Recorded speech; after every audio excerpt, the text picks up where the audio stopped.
작년 이맘때 경험으로 생각이 나는데요. 제가 송정시장에 가서 열무를 산 적이 있습니다. 보통 2,000원만 주면 충분히 먹을 수 있는 양을 삽니다. 때로는 열무를 시들어서 버린 경험이 있어서 필요한 만큼만 사곤 하는데요. 그날 시장에서 열무를 사는데 그 열무를 한 단으로 묶어서 팔았습니다. 그 한 단은 양이 많았습니다. 그래서 2,000원어치만 팔면 안 돼요? 이렇게 물었는데요. 그렇게는 팔지 않는다고 합니다. 그래서 살까 말까 망설이고 있는데 옆에서 한 할머니가 나를 보더니 이런 제안을 했습니다. 우리 5,000원에 한 단 사고 나누어 가집시다. 내가 3,000원 낼게요. 2,000원어치만 사려고 하는 나를 할머니가 보시고 했던 말입니다. 그래서 열무 한 단을 사서 할머니랑 나누었는데요. 그때 할머니가 주머니를 뒤적거리면서 돈을 꺼내시는 겁니다. 그때 그냥 제가 살게요. 돈은 안 주셔도 돼요. 열무만 드리고 나의 갈 길을 갔습니다. 그 순간 할머니가 하셨던 말씀이 기억나는데요. 처음에는 이러면 안 되는데 하시면서 제가 가니까 제 뒤에서 그 많은 사람들이 있는데 제법 큰 소리로 이렇게 외치는 겁니다. 복 받을 거요? 복 받을 거요? 허리는 굽으셨고 연세가 드신 할머니가 나를 향해서 복 받을 거요? 복 받을 거요? 이렇게 외치는데 마음에 묘한 감동이 들더라고요. 할머니의 그 외침은 할머니를 통해서 주시는 하나님의 마음처럼 나에게 들려왔습니다. 그러면서 한 가지 깨달은 게 있는데요. 나도 참 복 받는 거 좋아하는구나. 축복받는 거 좋아하는구나. 이걸 새삼스럽게 생각했습니다. 하나님은 우리에게 복을 주시기 원하십니다. 우리는 그 복을 받기를 또 소망합니다. 나도 우리 선원 공동체가 모두 다 복을 받았으면 좋겠습니다. 그 마음에 가족들에게 어떤 문자를 보낼 때 제가 God bless you 이 문자를 상당히 많이 써서 보냅니다. 복을 많이 받으세요. 하나님이 당신을 축복하십니다. 그런데 지난주에 제가 이런 생각을 해보았습니다. 하나님은 우리가 복 받기를 원하시고 복을 주시는데 우리는 그 복을 어떻게 받지? 여기서 제가 발견한 게 있습니다. 하나님 주시는 복은 어떤 결과의 복이 아니라 과정을 통해서 경험하는 복이라는 겁니다. 저는 이전에 무언가를 이루었다, 결과의 복을 생각했는데 하나님이 우리에게 주시는 마음은 그 복을 이루는 과정을 믿음으로 살아가라. 하나님이 복을 주신다고 했으면 우리는 복을 받는다. 이것을 믿음으로 생각하는데 실은 하나님이 복을 주신다고 했으면 그 복을 우리가 믿고 살아가는 것, 이 과정이 필요하다는 겁니다. 운전면허증을 딸 때 이론을 합격하고 실기를 보는데요. 이론을 합격하고 운전 방법을 압니다. 그런데 운전을 할 수 있는 건 아닙니다. 운전은 현장에서 과정을 경험하면서 배워야 합니다. 인생은 과정을 생략하면 성장할 수 없고, 진짜 믿음은 과정에 행동으로 따라가는 겁니다. 우리의 신앙은 과정 속에서 배워야 하고 깨달아 가야 하고 성장해야 합니다. 하나님이 천지를 창조하시고 말씀하십니다. 하나님이 그들에게 복을 주시며 이르시되 생육하고 번성하여 여러 바닷물에 충만하라, 땅에 번성하라. 천지를 창조하시고 하나님이 복을 주셨고요. 또 반복해서 복을 주시며 생육하고 번성하여 땅에 충만하라, 땅을 정복하라. 또 바다의 물고기와 하늘의 새와 땅에 움직이는 모든 생물을 다스리라. 하나님이 천지를 창조하시면서 주시는 마음이 복입니다. 모든 인류에게 복을 주셨습니다. 그러면 모든 인류가 이제 복을 받겠네, 이렇게 생각할 수 있는데 그 현장을 보면 그게 아닙니다. 하나님은 복 받을 수 있는 믿음을 원하셨는데 죄를 짓고 하나님의 축복에서 쫓겨납니다. 그리고 죄의 싹은 사망이 됩니다. 최초의 인류는 복은 하나님께 받았는데 복을 누리는 과정의 삶을 온전히 살지 못한 겁니다. 중요한 건 하나님의 말씀과 약속은 과정의 믿음을 통해서 우리에게 다가오는 선물입니다. 그러면 우리에게 필요한 과정의 믿음이 무엇인가? 아브라함은 그것을 보여주는데요. 하나님이 아브라함에게 말씀하십니다. 여호와께서 아브라함에게 이르시되 너는 너의 고향과 친척과 아버지의 집을 떠나 내가 내게 보여줄 땅으로 가라. 내가 너로 큰 민족을 이루고 내게 복을 주어 내 이름을 창대하게 하리니 너는 복이 될지라. 하나님은 복을 주신다고 약속하시고 그 복으로 가는 과정을 또 말씀하십니다. 너의 본토 친척 아비집을 떠나라. 자신이 살아온 익숙한 우상의 삶을 떠나라는 겁니다.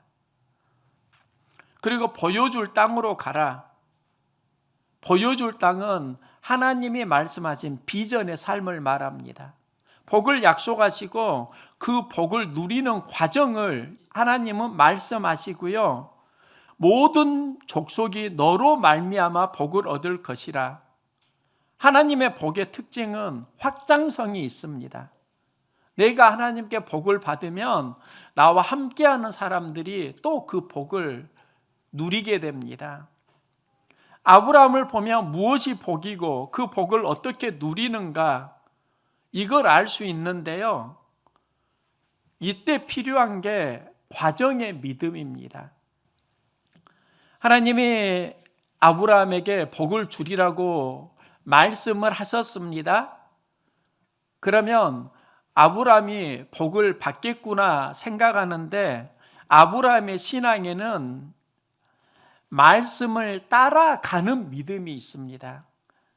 하나님은 아브라함에게 복을 주신다고 할 때 말씀을 따라갔다고 말씀합니다. 이게 삶의 과정의 믿음입니다.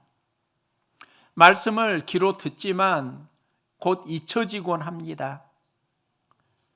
말씀을 따라가면 그 말씀은 몸의 경험이 됩니다. 말씀을 따라간다는 건 마음으로 듣고 몸으로 살아가고 그런 믿음 속에서 하나님이 복을 주신다는 겁니다. 시편이 150편인데요.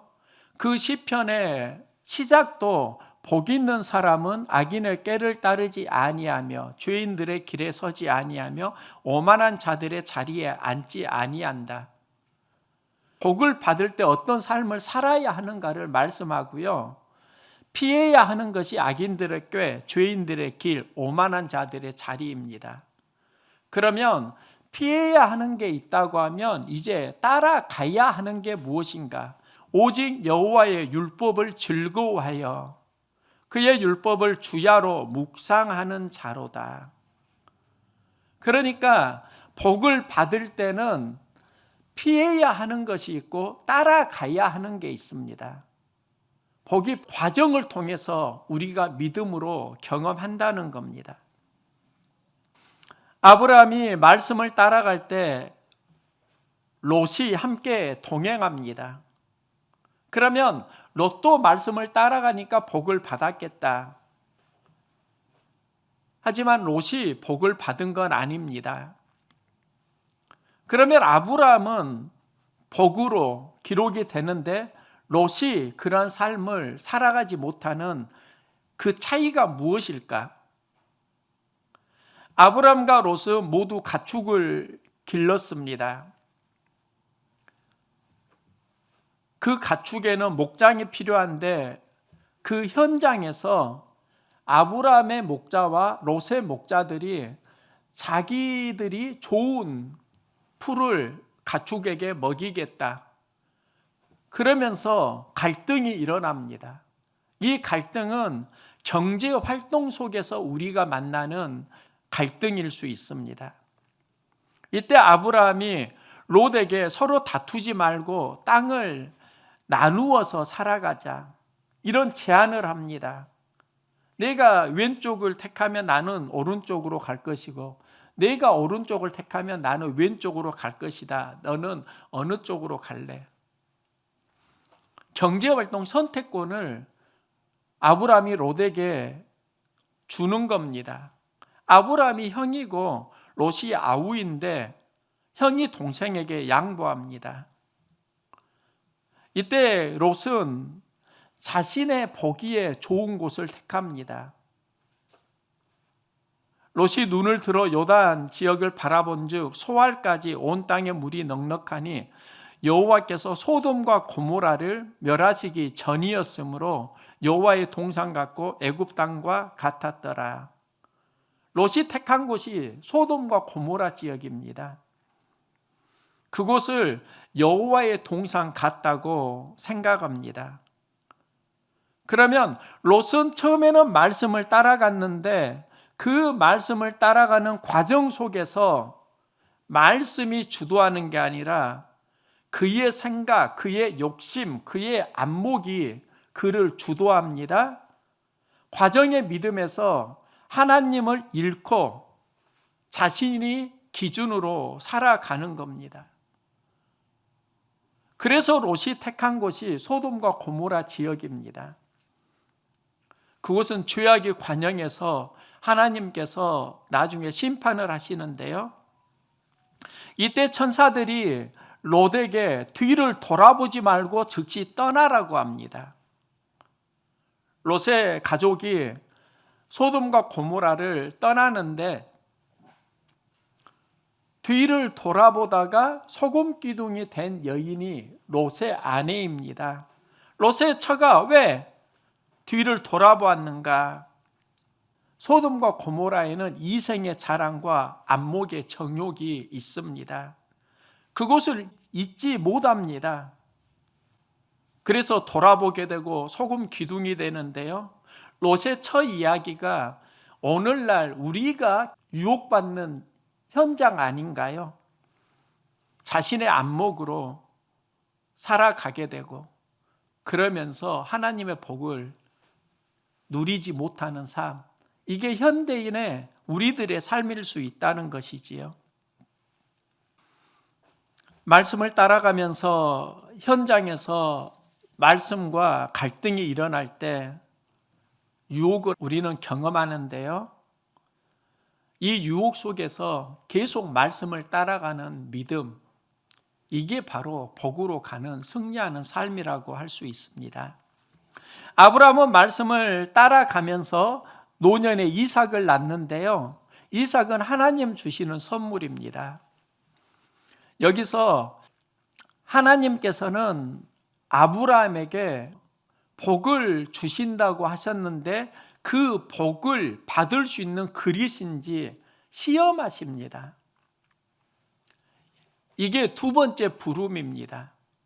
즉 처음에는 내가 너에게 복을 주리라 하셨는데 그 다음에 하나님이 또 부르실 때는 하나님이 아브라함을 시험하시려고 그를 부르시니 아브라함아 하시니 그가 이르되 내가 여기 있나이다. 이때 하나님께서 내 아들 내 사랑하는 독자 이삭을 데리고 모리아 땅으로 가서 내가 내게 일러준 한 상 그곳에서 그를 번제로 드리라. 그가 독자 이삭입니다. 아브라함 입장에서 이 말씀을 들으면 무슨 생각이 들까요? 하나님이 이삭을 선물로 축복해 주셨는데 이제는 그의 생명을 앗아가는구나.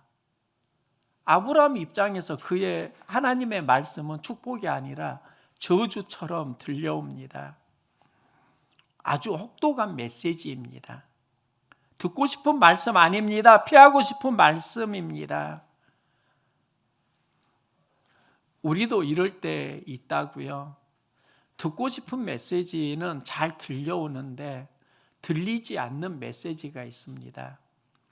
그런데 들리지 않는 메시지를 들을 때 그동안 내가 성장하지 못한 것을 성장하게 하는 또 하나의 디딤돌일 수 있습니다. 우리는 하나님 말씀 들을 때 듣기 싫은 메시지를 피하고 받고 싶은 메시지만 들으려고 하는데 하나님 말씀은 듣고 싶은 축복의 메시지, 피하고 싶은 아픔의 메시지가 포함된다는 겁니다. 아브라함은 이삭을 데리고 모리아 산으로 가는데 이때 나이가 115세 정도입니다. 도로가 있는 게 아닙니다. 많은 잡목들이 있고 수풀이 우거져 있습니다. 노년에 모리아 산으로 오르는데 그 수풀 잡목을 헤치면서 오른다는 건 쉬운 일 아닙니다. 그래도 아브라함은 모리아 산으로 나아갑니다. 아브라함에게 있어서 그가 가진 믿음은 현장 과정의 믿음입니다. 수풀을 잡목을 헤치면서 믿음길을 가는 겁니다. 아브라함은 현장을 이기면서 약속하신 곳으로 가고요. 하나님 말씀을 행합니다. 손을 내밀어 칼을 들어 그 아들을 잡으려고 하니 즉 번제물로 이삭을 하나님께 드리려고 할 때 하나님이 다시 부르십니다. 아브라함아, 아브라함아. 그러면서 이삭을 죽이지 말라. 내가 비로소 나를 경외하는 줄을 알았노라. 그러면서 아브라함이 번제를 드리도록 순양을 준비해 주시는데요. 여기서 참 중요한 게 있습니다. 하나님이 이삭을 살릴 순양을 준비하시는데 그 방법이 무엇인가?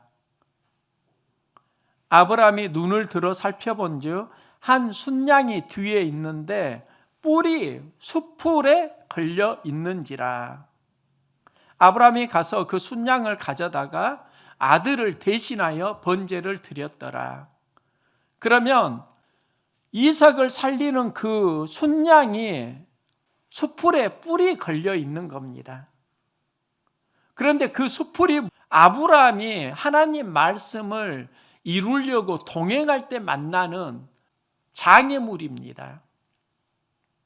아브라함이 그 수풀의 장애물을 극복하고 모리아에 올랐는데 그 장애물이 이삭을 살리는 순양을 잡는 겁니다. 장애물이 이삭을 살리는 하나님의 도구가 됩니다. 우리가 신앙생활을 하면서 많은 장애물을 만납니다.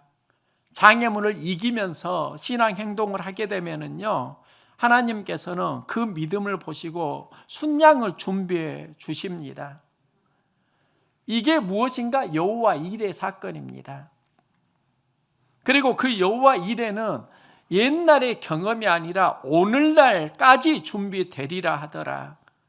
오늘날 이 시간에도 하나님은 여호와 이레를 우리에게 말씀하십니다. 이 여호와 이레 다음에 하나님이 하시는 말씀이 있는데요, 여호와께서 이르시기를 내가 내게 큰 복을 주고 내 씨가 크게 번성하여 하늘의 별과 같고 바닷가의 모래와 같게 하리니 내 씨가 그 대적의 성문을 차지하리라. 또 내 씨로 말미암아 천하 만민이 복을 받으리니 이는 내가 나의 말을 준행하였음이니라. 하나님이 이삭을 살리기 위해서 순양을 준비해 주셨고 그것을 여호와 이레라고 우리가 이해하고 있는데, 여호와 이레는 그 이상입니다. 내가 내게 큰 복을 주리라. 여호와 이레는 하나님이 너를 위해 복을 준비해 주셨다라는 겁니다. 이 복을 받는 아브라함의 믿음이 무엇인가? 과정의 믿음이고, 그 과정의 믿음을 통해서 하나님이 무엇을 보셨는가? 내가 나를 경외하는구나. 하나님은 아브라함의 믿음을 테스트하시고 그 과정 속에서 하나님을 경외하는 것을 알았다고 말씀합니다. 그래서 우리가 과정 속에서 나 하나님 말씀을 따라가고 하나님을 경외하고 있어요. 이 믿음을 증명하는 겁니다. 로마서의 아브라함의 믿음을 바울은 이렇게 말합니다. 하나님의 약속을 의심하지 않고 믿음으로 견고하여져서 하나님께 영광을 돌렸느니라. 의심하지 않고 믿음이 견고해졌다, 과정의 믿음을 이야기합니다. 하나님이 아브라함에게 복을 주신다는 약속을 아브라함은 믿었고요. 그 과정에 그는 이삭을 번제물로 드리라는 모리아 시험을 경험합니다. 이 모리아 시험에서 하나님을 경외합니다. 이 하나님을 경외하는 믿음이 그가 복을 받을 수 있는 삶으로, 그릇으로 준비됩니다. 그의 믿음은 과정의 믿음을 통해서 하나님께 영광을 돌렸다. 하나님께 영광을 돌릴 때 이삭을 드리고 영광을 돌린 게 아니에요. 그 믿음의 과정에 하나님은 영광을 받으셨다는 겁니다.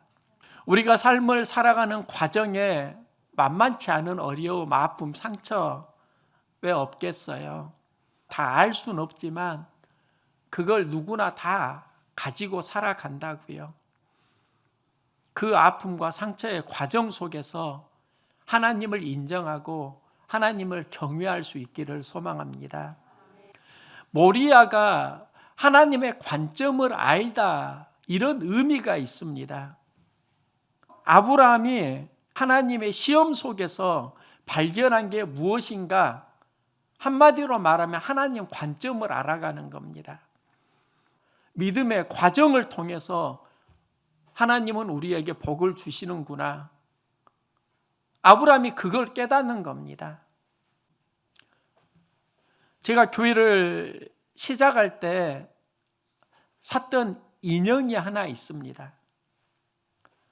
삐에로 오뚜기 인형입니다. 힘들어도 웃고 넘어지지 말자, 이 각오로 삐에로 오뚜기 인형을 구입했습니다. 사역을 하면서 자꾸 마음이 낙심, 낙담, 때로는 외로움이 찾아오는 걸 많이 경험했습니다.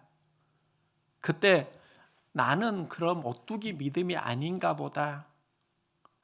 그런데 그 오뚜기를 보면서 알았는데요, 우리는 오뚜기가 넘어지지 않고 선다를 기억하는데 오뚜기 건들면 많이 흔들리는 겁니다. 하지만 다시 서는 겁니다.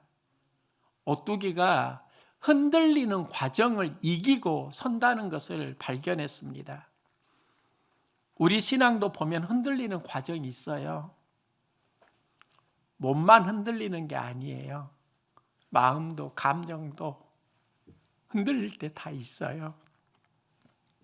신앙 여정은 이 모든 과정을 포함합니다. 사람들은 결과를 보지만 그 결과가 이루어지는 과정을 살아가는 것이 신앙입니다. 그 과정에서 믿음이 증명되어야 합니다.